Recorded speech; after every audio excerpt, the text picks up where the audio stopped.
Matt, what's up? Hey, Rick. How you doing today, man? Good, buddy. How about yourself? Doing well. Thank you. Good. So today, I wanted to ask you, because I had a question on one of our forums about KPIs and what those are and what they mean to your business. Good. Okay. Yeah, that's a a loaded question, but a good one nonetheless. So for those of you guys that don't know, and Matt, you obviously know this because we have a lot of these and we track them and we talk about them, but KPIs are essentially what we call key performance indicators, which are the things that need to be measured in your business, for lack of better terms, right? So what are you measuring in your business and what do those things mean? So I'll just walk you through what I think every personal training business should measure. Okay. And then we'll see, if you have questions or whatever, just let me know. Obviously, whatever questions you have be the same for these guys, right? We'll go from there. So first one is going to be leads. And so leads are just people that sort of put their hand up and say, hey, I'm interested in your business. Leads can come from a lot of different sources, as you know. I mean, this day and age, there's a lot of digital advertising for everybody, right? So Facebook, whatever. So Facebook, website, Instagram. There's your sort of more grassroots leads. Referrals are obviously great, right? You've got walk-ins, phone calls. We put our sign on the road. People see that and call in. I mean, there's a lot of ways to get a lead. But a lead is basically anyone that puts their hand up and says, hey, I would like more information, or I'm interested. And there's a lot of ways to attract leads, again, digitally, grassroots, business relationships in the community, like 1,000,001 ways to do it, right? But the key is that we track it. So we're tracking the overall number of leads, and then we're also tracking the source of the leads. Because how are you even keeping all this together? Because it seems like a lot of different sources and it is. information here. I mean, in its basic essence, you just need some type of tracking device. I mean, I would say for those of you guys that aren't using a third-party software, that you would work with just work with a Google Sheet, if nothing else, right? Start there. But if you have that, there's a lot of tools, certainly in the new franchise structure that we're going to be using, right, to track and nurture, if you will, leads through the process. But so you just need to track them. And more importantly, you need to track them, but you need to track where they come from, because you're going to want to spend about, let's just say 10%, right, of your fixed expenses needs to be allocated towards marketing dollars. It's just a basic formula. So if that's the case, if you don't track where your leads are coming from, how do you know if your marketing dollars are working or where they're working, right? Or where you should put those funds at exactly. to get more leads. Exactly. It's sort of like, hey, if you have some duds, you'd kind of like to know that. And if something's going really well, or working for you, you want to go back to the well and spend more there, right? Like, okay, let's pull some funds from over here and redirect them over here because that's working really well. So first KPI is the number of leads, right? And we'll talk about eventually as we get through this list, Matt, like how do we reverse engineer this then, right? So it's pretty easy. So first one is number of leads, and not only how many, but where did they come from? And that's really important. We won't talk about lead nurturing today because that's a topic for a whole nother podcast, but track your number of leads. First key performance indicator, KPI. Second one is how many of the leads booked to come into your facility? Because I think for all of us, the goal is to get warm bodies to walk through our front door. Right? Sure. So if I'm digitally putting my hand up on Facebook saying, hey, I'm interested, I'm running a Facebook lead ad, and somebody's like, hey, I'm in, great.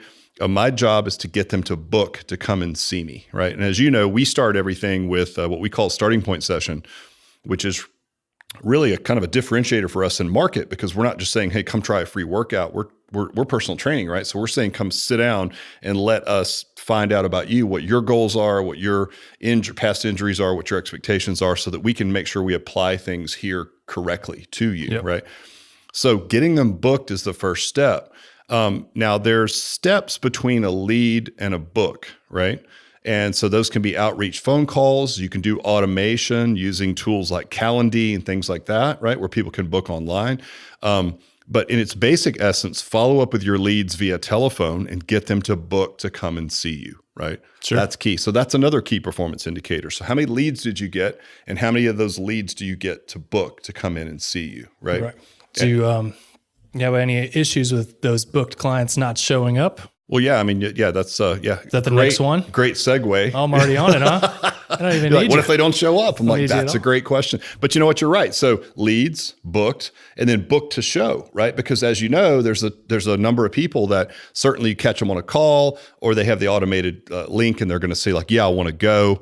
But then there's a gap between book and show. So go lead, book, and show. Now there's a lot of tools and processes between booking and showing that can help people show up. So like if I haven't worked out in 20 years, which, in a personal training brand, we get this, right? You get these type of folks that are maybe a little bit intimidated by a regular gym. Maybe they've been hurt before, really unsure of where they're headed with things. To get them to show up after booking, there's probably a bit of nervousness that you're going to have to overcome on their part. Yeah, absolutely. So just some basic ideas would be like, well, even if you don't have automation, send them a nice text message, and in there, just, start a YouTube page, shoot a really basic video of one of your clients that represents like the ideal client that you want to work with, and have them say something like, hey, it's me, it's Matt. I just went through my starting point session. It was amazing. I learned a lot about my body, and I'm really confident now that I'm going to be able to get in the best shape of my life. And, my knee didn't hurt, or whatever the things are that you think that your ideal target customer wants to hear,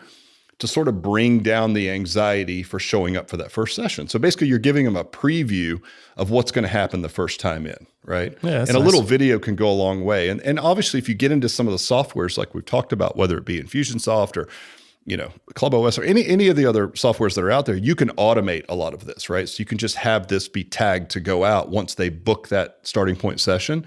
An automated email goes out to say like, hey, we can't wait to see you. And in that is embedded this video, right? Cool. So it's a way to automate it. So calling to confirm is a big deal. So call the morning of. It sounds really basic, but like you need to call them and say, hey guys, hey Judy, this is Matt. I can't wait to see you this afternoon. I've got you down for 3:00.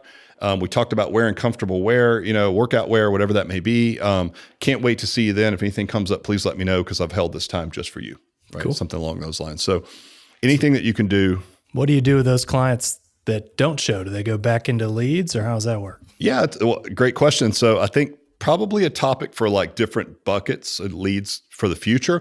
But essentially what would happen, Matt, is you take that person out. They fall into the bucket of booked and didn't show, right? And they go to a different drip line campaign of communication, right? Gotcha. So somebody that was committed enough to say, yes, I'm in, and yeah, I'd like to come in next Tuesday, and then didn't show up, we know that there's another drip line of communication that goes out to them over time that would be different than someone who said, yes, I'm interested and never booked in the first place, right? Got it. So there's like splinters that come off of these processes that can create all these buckets. But again, it would be a big rabbit hole to run down, just Gotcha. on high level KPIs is what we're talking about today.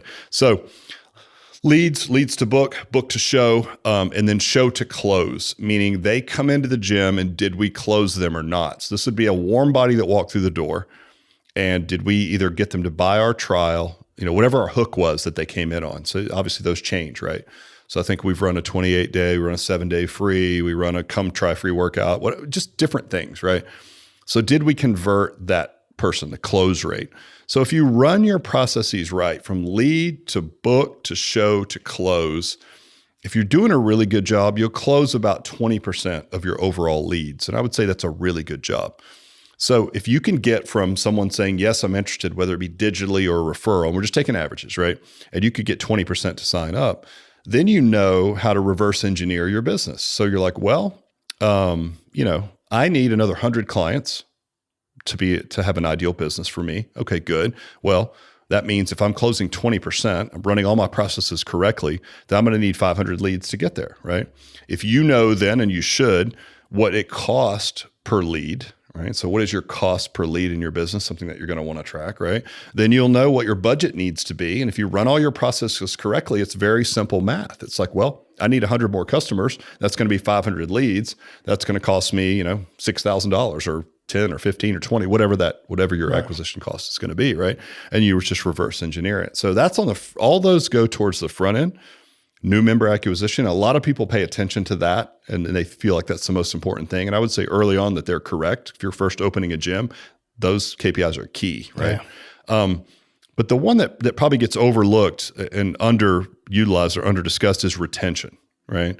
And so the retention metric is one that we also measure month over month, because even if you have a flood of new clients coming in the front door, if they're pouring out the back door just as quickly, you just can't keep up. You're going to overspend on your marketing, right? And you just have this revolving door, and you're going to reach a certain saturation rate in your market or in your gym, and that's it. It's just going to start to churn from that point on. And you see this with gyms like maybe 2-3 years in, right? They sort of reach this peak and they churn a little bit, and then it might take a little bit of a downturn. That's when you really need to tighten the screws on the retention side of things. So a KPI for a good KPI for a personal training business for retention would be 3% a month. Okay. So that means that you don't want to attrition. You don't want to lose or churn out more than 3% of your overall clients on a month-to-month basis. So keep it simple. If you had 100 clients in the gym, you don't want to lose more than 3 per month, right? Right. And if you extrapolate that out over 12 months, I mean, it's pretty simple to do the math on that. It's 36% of your clients. So it's still a pretty good chunk of people that are going to churn. Sure. I will tell everyone listening that the industry average for like a regular gyms is about 50%, right? So they're going to churn about half their customers over every single year. So you need to keep that marketing machine rolling, right? You need to hit all those other KPIs we talked about. And then you need to do the best you can on the back end. Now, for a personal training franchise, 3% is a good goal. If you're sitting on like a boot camp, which I wouldn't consider personal training, like you're doing classes, like some of the hit franchises and things that are out there, some do okay, but a lot of times we see the churn rate in those being quite a bit higher, even than the industry average for general service gyms, right? You know, we see metrics in our connected groups that we work with as high as 10%, a month. So you think of turnover all your clients in 10 months. So again, probably a subject for another podcast, but do I want to spend the same acquisition cost on someone that I'm going to keep for 10 months and they're only going to pay $150 a month, right? Sure. Or do I want to attract someone who's going to come in and do personal training, pay me $350 a month and stay, of course, in case of our brand, 38 months. Absolutely. Yeah. Then you start looking at lifetime value. It's like, I'd easily spend $500 to get someone who's going to spend $17,000, right? Something like that. So you're attracting a different type of member too. You are. And listen, again, I keep saying it's a subject for another podcast, but man, we could run down the rabbit holes of like pricing, like higher priced clients being stickier. And part of it is literally the price they pay and the psychology behind that. Yep. It's disturbing enough to make them take advantage of it and use it. So again, topic for a different podcast, but.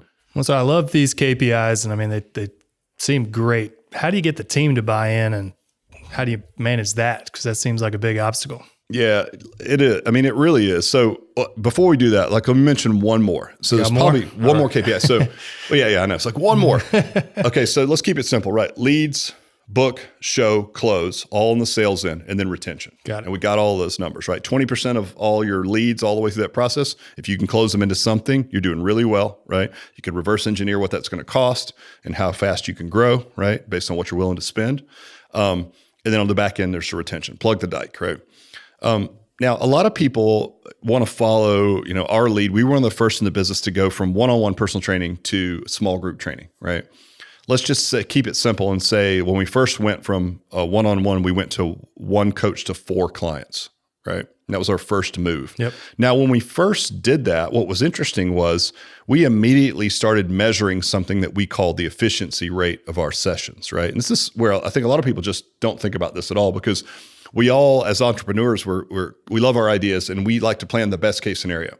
So a lot of you guys that are doing, say, 30-minute one-on-one training, which a lot of trainers are doing because you could charge more for 30 minutes than you can for an hour, if that makes sense, right? I could do 2 people at $40 each. That's $80 instead of one person at $60. I'm doing better now, right? Yep. So we were doing the same thing. So by the way, I mean, you were here when you were doing one-on-one training? Yep. Okay. So before you got here, we were doing like 3,000 one-on-one sessions a month. I mean, killing it with one-on-one. So imagine taking that whole business and flipping it into 2 to 4 small group, right? Not easy to do. Well, when we first did it, we started immediately measuring the efficiency rate. So I'll tell anybody here that wants to move from one-on-one training to small group training, it looks great if you have 4 people in there. But think about it this way. If you don't have more than 2 people in each session, using the 4-person max as an example, right? Yep. Then you might as well stay with 30-minute one-on-one training, right? Barring the other benefits of like a little bit of a longer session and maybe a little breathing room for the coach and some of the other things we talk about offline. But all I'm saying is a business construct, you're not any better off. You're still only training 2 people per hour. So one of the KPIs that needs to be measured in a small group training business is what is your efficiency rate, or basically percentage of sessions booked. So we will take the total number of sessions available in a day, right, and run the math over those and basically say, look, what percentage of these hours are fully booked? And if you're not hitting 75% or better, which is not easy to do, that means 3 out of 4 spots that's loaded up are booked, then you might as well stay in a 30-minute one-on-one construct, right? Which in a lot of ways, if your business is thriving, it's easier just to stay there if you're not going to change your business and backload it. So I just want to throw that in there because a lot of people don't think about that. I didn't think about it. Yeah, who does, right? Well, and we work with a lot of large club brands as well in the past in our licensing, and people would say like, They look at that 4 and they're like, wow, that would double our efficiency rate. We could even maybe charge a little less, which I wouldn't recommend, by the way, but we could even charge different. So let's go to that. I'm like, whoa. Unless you're booked 75% or better, 3 out of 4 people booked in each session, you might as well stay with what you have. Like, why go through all that disruption and confusion unless you can end up in a better business model, right? So it's just something to think about. And I just want to make sure we didn't skip over that. For anybody that's running small group training or anybody that's thinking about moving from one-on-one to small group, that is a KPI that you must add to your list. Good one. Yep. All right, and then back to, you had another question, something about people. I don't know. How to get the buy-in to cover all this. I mean, I know, right? It's one thing for you to sit up here and say, we need 3%. Well, if I don't care as much as you do, then it ain't going to happen. Good to know. But you're right. So, we laugh about this all the time because these are the things that like owners should be paying attention to. We geek out on them. And then you kind of go to your team and you're like, all right, guys, here's the deal. Our goal this year is a 3% per month attrition rate, right? And everyone's like, okay, awesome. And you high five around the room and then they're like, well, what does that even mean, right? So I think what I mean is like to give owners tools to give their team actionable steps to help them reach their KPIs. So that might sound a little bit confusing, but let's explain it this way. So think about, there's 2 types of KPIs, right? Yep. There is a lagging KPI. And a lagging KPI would be the things that we're talking about, which means I'm going to look back at the end of the month, I'm going to run my report. So I'm going to run them every week. And then at the end of the month, I'm going to do a summary. Yep. That's what's already happened. And I'm going to look at the same things, lead, book, show, close. Right. Yep. That's what happened already. But then that doesn't really help me give my team any actionable steps that leads to the lagging KPI, right? So then we have what we call leading KPIs. And leading KPIs are behaviors that your team can keep track of that are going to lead to the lagging KPIs that you want as an owner, right? So I have to be able to give the team ideas and things they can do on the front end that are going to lead to the numbers that we just talked about, right? Otherwise, like you said, they're like, okay, great. They don't know what that means. Just do a good job. What does that even mean, right? Be better. Exactly. So leading KPIs, you think about this as an owner, these are behaviors that you can help your team understand what to do that are going to lead to the numbers that you want, if that makes sense, right? So let me give you a couple of examples. So like the Hilton hotels as an example, right?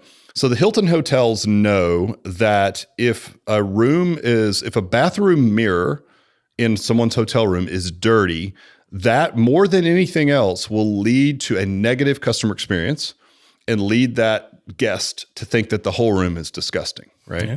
So if you're the Hilton Hotels, which is massive, and you're actually trying to coach behavior change it sounds derogatory, but maybe the lowest common denominator as far as pay scale, which are the people cleaning the rooms in your hotel, right? And you've got to get them to do this at massive scale, and everybody has to buy in, right? Well, if you wanted to improve your customers' experience scores, right? What's the one thing that you think you would give them if you knew that bathroom mirrors had the greatest effect on someone's perception of it being clean or not? Clean the bathroom mirrors, right? So Hilton went in and said, okay, one thing and one thing only, right? And this is about all we can do at scale. Clean the hell out of those bathroom mirrors. Make sure they're sparkling. There should not be any dirt on the bathroom mirrors. And that was the only initiative, I mean, I don't know what happened to the rest of the rooms. I travel a lot. They're probably disgusting as always. The remote control is going to give you Ebola, but by God, you're going to be able to see yourself in the bathroom mirror. Yeah. But they did it. The initiative was just clean the bathroom mirrors really well. And guess what? Customer, improvement scores went up. Customer experience went up. Overall cleanliness scores went up. One little initiative. So that's cool. A lagging, right? KPI. Sure. Start with mirrors, right? That the team could get behind. Starbucks, right? I'm drinking this nitro thing first time. It's actually pretty good, by the way. I don't know if you've had one. Yeah, nitro.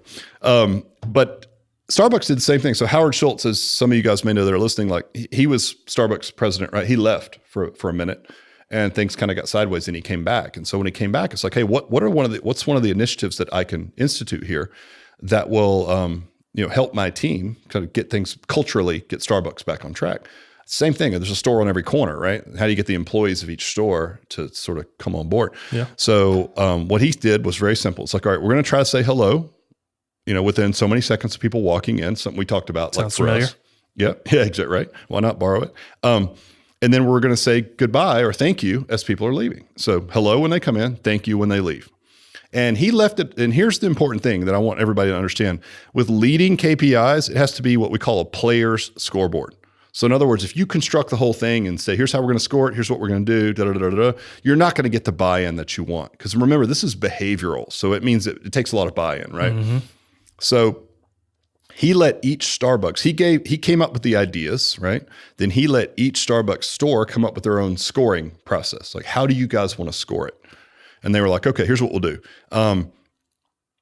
As a brand overall, they decided on, like, I think it was like 75% of the time, right? Let's just say that they were going to say hello within so many seconds and thank you on the way out. They're going to commit to that. And it's kind of an honor system thing, right? He let each store create its own scoring system. So some stores had like a motorcycle riding up a hill, and some stores, and they kind of made they advertised internally how each store was keeping score and like how they were doing, and they kind of gamified the whole thing, right? And there were stores that won and ones that didn't and whatever. And it was just kind of a fun example, but lo and behold, same thing. It led to better customer experience. It led to better coffee sales, right? And it was one simple initiative. Hello, thank you. That's it. Cool. Right? Yeah. So what about, like, all right, probably the big ones in a gym, retention, right? Yep. We're talking closing. What can you do in a gym setting to help create that? Right? Yep. Same kind of deal. Yeah, no, great question. So I'll tell you, there's 5, like we extracted from one of the bigger brands that we work with, some kind of a report that we saw. I think it was in a presentation actually, at a conference from a leader of a big brand. And there was 5 customer uplifts for people that join a gym, right? I'll tell you what, I'll put those in the show notes. So I'll put these 5 in there for these guys, for you guys in the show notes. So 5 customer uplifts. So we took those 5 customer uplifts, and you remember, I think you were in on this meeting, right? We put them up on the board. And so they were basic. It was like gym staff using your name. It's like, all right, come on, like we can do that. But I mean, again, right? That's what customers say that they like, right? Every time. Yep, exactly. So we walked our way through these 5 customer uplifts, and then we picked a behavior around each customer uplift. One of them was accountability, right? It was kind of how we extrapolated the message into like, okay, that's accountability. It's like, all right, well, what's one thing that we could do that would help to increase accountability? And we decided that asking our clients if they were booked for their next session, right, was a great way to increase accountability. Yep. Then the question was, again, because it's got to be a player's scoreboard. This is really important. So it's like, all right, well, what percentage of the time do you guys think that we can do this? And as an owner, you're listening to this and you're thinking like 100% of the time. I would do that every time. But remember, it's not your scoreboard, right? So you've got to give your guys a little bit of leeway. So our guys said, all right, we're going to be able to do this 80% of the time. So of course I'm like, ugh, it sounds really low, but that's your deal. I'll take it, right? At least it's going to change some behavior. Right. So 80% of the time, our guys are going to ask at least one person in each session whether or not they're scheduled to come in for their next session. Sounds simple, but okay, now we're paying attention to it. It's got to be a finite amount of time as well, right? So we did it for 6 weeks. So for 6 weeks, and then we're going to ask at least one person in each session if they're scheduled for their next time, or next session to come in.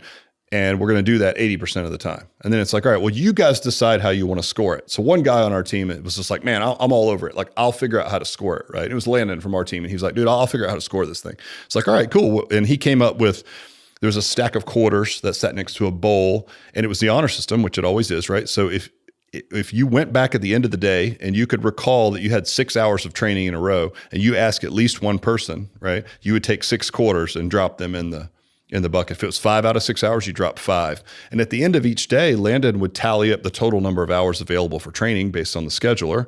And then he would count up the quarters and he would do a percentage, right? And he would keep it day over day, and then he would keep week over week and report in. Then he reported it in 6 weeks. I think we hit like 80+%, right? Mm-hmm. Just over 80%. Then we all went to lunch, and did something great. Well, lo and behold, did it enhance our customer experience? Yes. Was our retention better during that month? Yes, right? So it's like, I know it's kind of an interesting example, but you could extrapolate any of the 5 customer uplifts that I'll put in the show notes, you guys.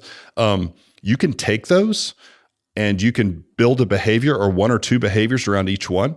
Take those behaviors to your team and say, guys, what do you think? Let them come up with their own scoring system, run it for 4 to 6 weeks, and then have a reward for your team if you guys can hit it.